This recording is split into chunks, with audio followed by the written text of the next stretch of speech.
Okay, so we will be learning about GCF, or greatest common factors.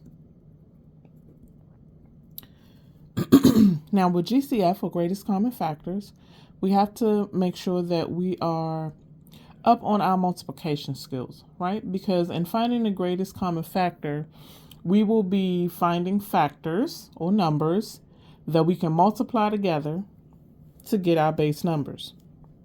Let's say we have 30 and 15. To find the greatest common factors of 30, we need to know our multiplication skills.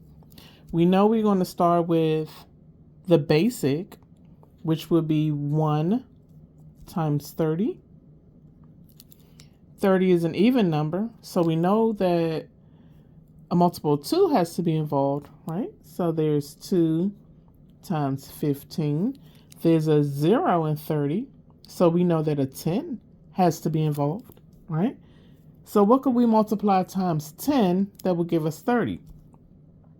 That would be 3 times 10.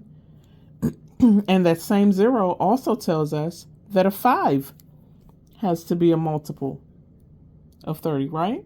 What can we multiply times 5 that would give us 30? That would be 6.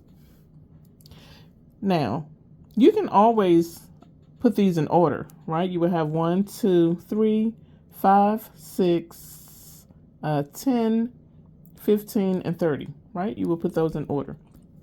But just to save time, we'll just keep moving. Now let's find the multiples of 15. Again, we start with our basics. We know that 1 times a number gives us that number. So it would be 1 and 15. 5, right? There's a 5 in this number, so we know that 5 has to be a multiple. 5 times what would give us 15? Well, that would be 3, right? Can we think of any other numbers that we can multiply together that would give us 15? Oh, wait.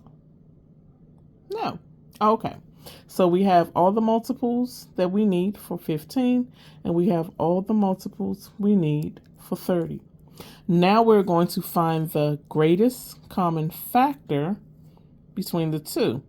What number do they both have in common, but it's the biggest, right, out of all the numbers? Well, for 15, there is 15, and for 30, there's also 15.